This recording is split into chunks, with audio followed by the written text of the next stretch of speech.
and not in a good way. Stick around. We are winding down. We're getting close to the end of this songwriting series because our song is getting close to done, and we are going to have a sneak preview of a little bit of the song in this episode, so stick around. But in this episode, one of the things we want to talk about is the challenges of being professional songwriters and still balancing other things we do. Scott with his career, me with my businesses, being a professional YouTuber as well on a different channel than this one, and all kinds of stuff that we have going on in life, being homeowners, for me, running the homestead and all that goes with that. There's just a lot of stuff that we have to deal with when it's not our sole purpose in life to write songs. And we wish it was, we wish it could be, and even at this stage of life, as for me 60 is approaching quickly, we still hope that we can be full-time songwriters, but we're not there yet. So I'm going to turn it over to Scott right now and just let him share a bit of his life experience in songwriting.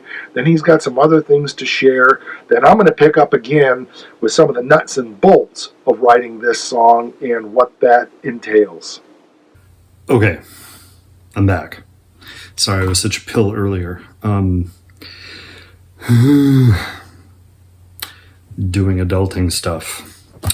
We are here in mid-Michigan, supposed to get some rain in the next couple of days. Leftovers from Tropical Storm Beryl, which is moving on from Texas and up into our neck of the woods. AccuWeather says that, or I guess the National Weather Service says that some parts of where I live could be up for like 4 to 6 inches of rain. And I'm like, I'm pretty sure that I haven't cleaned out my eave troughs in, about that long. So I was out just with like multiple ladders and like hard to reach areas over shrubberies and with a hose, and I'm wet and it's like muggy as bad word. Anyway, so that's what I was doing. Instead of working on music, which is what I'm supposed to be working on. Except at the same time, one of the interesting things about being a songwriter is that in a lot of respects, we're always working on music. I mean, by way of example, I was dreaming shortly before the alarm went off this morning. And when I came out of the dream, I had the opening verse for Way Back When, which is a song that was originally slated to be on either Breaking the RAWK or Talking to Machines, because I've got a killer verse. I've got a killer chorus, but I've never been able to find the right verse to go with it. And I came out of this dream and I'm like, there we go. That's it. So that's not all through the summer.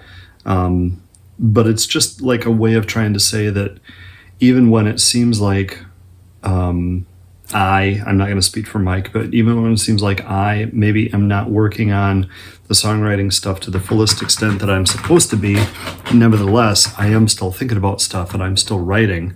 In fact, a couple of weeks ago, I sent Mike a start for this year's Spooky Tune, which is one of the few times of the year that we actually have, like a solid deadline for stuff to get out. And that plays up the idea of like being professional songwriter and that's how you make a living versus professional songwriter, but you do something else to make a living, So that's the four of us in the band. I think we are all well seasoned enough that we can reliably refer to ourselves as professional songwriters, because we're doing it, we're releasing the music, but it's not our primary source of living. The flip side to that is, like, I remember an interview years ago with Paul Stanley where he was kind of lamenting or throwing shade a little bit on some of his 80s output, and saying, like, I'm not super proud of some of those songs. And I'm sure he's not talking about, like, Heaven's on Fire or Tears Are Falling, whatever. But he's like, I'm not super proud of some of those songs, and yet at the same time, we had studio time booked. And so the work had to get done. I had to sit down and write stuff. And I really salute that. Like if writing songs and then subsequently selling the albums that those songs are on and touring those songs and repeat cycle endlessly, if that's really your job, you don't have the luxury of being like, oh, the muse isn't upon me, or, oh, I've got adulting things to do. You got to write songs, and you got to get in the studio, and you got to lay it down. So I talk about the luxury of saying, well, I can afford to table way back when until I really have exactly the verse to go along with the chorus that I already know is just killer. Oh, it's so good. I can afford to table it for a while because, we're not cranking out records and touring them. If we were in that position, or if we had been in that position back at Breaking the RAWK, chances are the song wouldn't have been nearly as good as it's going to be, because I would have just tacked something onto the beginning of it. Mike would have just tacked something onto the beginning of it, and that would have been all she wrote. Half of a great song wasted by having a probably so-so verse put onto it. Anyway, that ain't rock and roll all through the summer. All through the summer is where we are now. And obviously, since it is now early/mid-July, we're not going to get this released in time for all of the summer. But there still is forward progress. So Mike and I had a really good FaceTime meeting, I don't know, last week. And we talked a lot about how once he really got a hold of it and started working over the guitar parts and so forth, the two paths started to diverge a little bit. And we were just going to keep getting further and further apart if we had kept doing the here's my bit on video and then he responds to it. So we had a good sit down with it and talked about, he thought it needed a third verse. I thought it didn't need a third verse. He presented this concept of how a third verse not only makes the song a little longer, but it's going to bring some sort of perceived continuation to the idea. And I liked that a lot. I said, I don't think the song needs to be any longer. It's already going to clock in at 3.5 or 4 minutes. And he's like, it could be longer than that, trust me. So I'm like, all right. So we decided on that. He's got great lyrics for that. And I see that just today he sent me the newest, most updated version of what he's got recorded on his end. So what I need to do is listen to that. He had, when he did the last recording of the last episode of this that you saw, he had added a measure before the chorus that I hadn't intended. And when we talked about that, he said, yeah, I thought it sounded more complete that way. And when I heard his recording, I'm like, yeah, you're right. So I've got to at least add that bar into my scratch drum parts. And then I've got to listen to what the rest of what he sent me and create some drums for that. So I'm sitting here at the computer, and that's what I'm going to get on and do. I've showered. I'm a little cooled off. I'm cooler in my head. And so I got some work to do, but I'll be back in a while. All right, I'm back. Got all that done. I've been working on some of this in bits and pieces, fits and starts for a while, but really listening to the entirety of the track that he has roughed out is really good. It's really good. He's got a lot of organ in there, sort of Dorsey reminiscent, which I like a lot. And of course, we're going to layer in tons of extra background vocals and stuff. But yeah. So I've got scratch drum files being sent off to him right now. He can line all that up in the studio on his end and get stuff really taken care of. And then we can get to work on like doing final cuts of stuff. Like I suspect some of what he's got, at least for the guitars, are pretty much the cuts they're going to use, and it sounds great. and there's some lyric stuff we have to finagle, including the second pre-chorus and probably the third pre-chorus too. And right now in the version that he sent me, he's only singing the second verse as the third verse. So I know he had ideas for that. So we'll get that straightened away too. But we are a lot closer than we were to having a final track, which is good because summer feels like it's half over. I mean, I know summer only officially starts on June 20th or 21st. But, it feels like when you're in the middle of July, especially when you have to go back to school, which is sort of what this song is about. It really feels like summer's half over. So this is good. We'll get to work. We've got Spooky Tune coming up. We've got recording still to do for the next album, Lord of the RAWK. And always busy doing stuff, even when it doesn't seem like it. Always busy making music or thinking about music or writing music, and that's what it is, being a songwriter. So I'm out. Over to him right now. So where we're at with the song now is we have a completed song that is almost ready for release. When I received the drum tracks from Scott and I got them mixed down into the song, I really dug in hard. I finished writing the lyrics. I came up with a melody line for the break. I'm going to share some of that with you because I think it's important. So where we originally were, as Scott mentioned, we were only going to have 2 verses, but I really felt like we needed to bring the song full circle. And as Scott said, we talked about this off camera for sure, and just kind of shared thoughts back and forth. And I had already put together the demo of the song with a third verse, even though I was repeating, I think, actually the first verse. And the song just felt right. It felt like it needed to be one of those 5.5-minute songs, which we rarely do. But let's go back and talk about that third verse. Then we'll talk about the break and the melody line they came up with. So what I wanted to do was tie it back into the first verse where it says, finally got to June, been waiting all summer, or waiting all winter for the summer sun to rise. Getting out of school, and that's a key line there, and looking up with wonder at those perfect clear blue skies. I wanted to, I don't remember exactly where I landed in the song because I haven't listened to it for a few days again, but I wanted to bring it back to that thought with school, where we're in school looking forward to summer, and then we're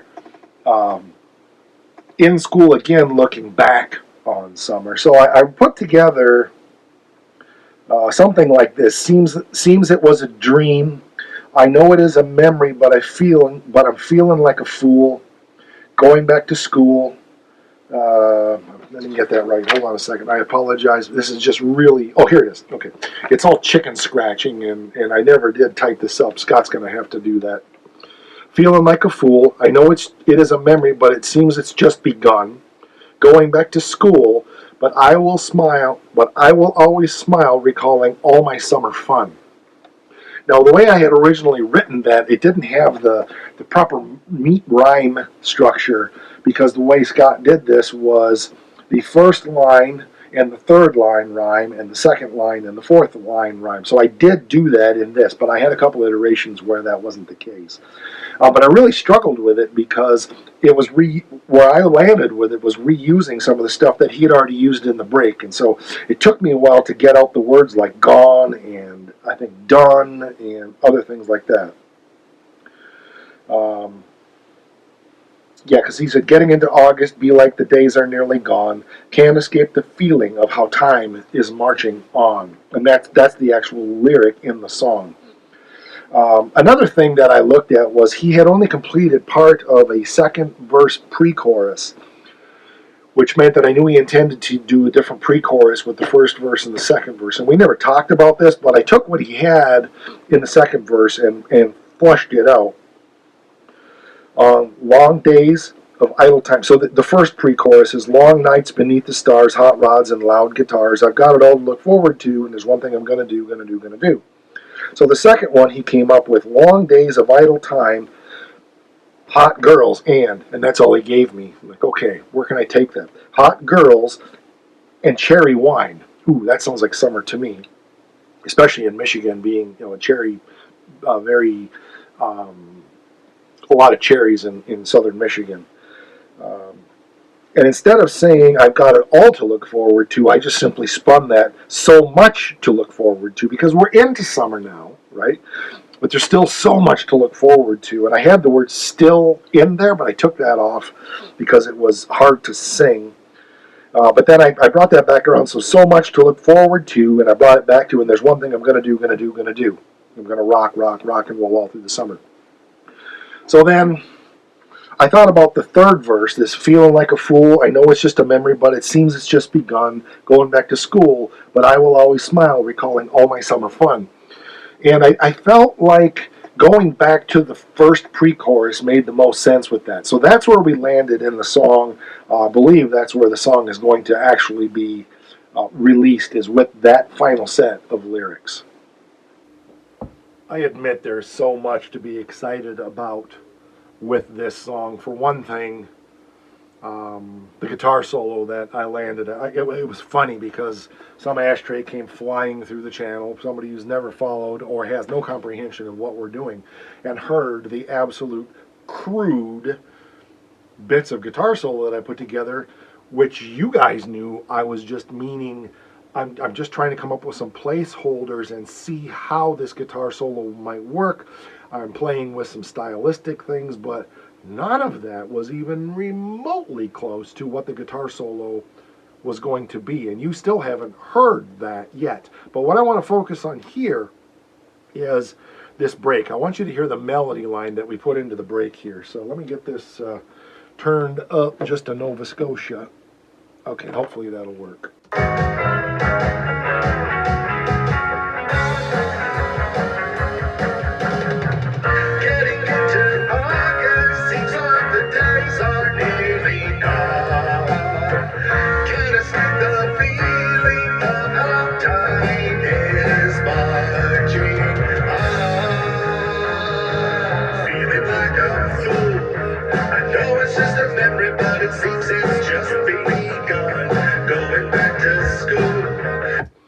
Yeah, and that right into the third verse. So after the third verse, it goes into that first pre-chorus, and then we go into I think we repeat the chorus 3 times into a long fade out, and then there's all kinds of awesome ear candy in there. We did the what Scott wanted to do. We did the Gotta remember how it goes. Rock and roll is here to stay all summer long. And we did that in, I think, 3-part harmony. And then we have this, sorry for the pitchiness, my voice is not warmed up. I did a real high falsetto like that in there. And then there's also another one that's down, something like that. Probably the wrong key, but you get the idea. Forgive my terrible unwarmed up voice today. Allergies are bad. But anyway, I did that real high voice in there, and boy, the way that all just melted together at the end is just, is primo quality. So what I want to do is just go back to the big inning, because this is a baseball game, right? And just let you hear kind of where this came out with some of the ear candy that's in it. We'll just take you into partway through the first verse maybe, or maybe, I don't know, we'll just play a bit of it. And I'm going to give you the actual board feed for this part, just so you can hear what it really sounds like at this point in the post-production. It's not done. I still need to do the final EQs and mastering to get it to really pop, but we're getting close. So anyway, here's what we have as of today.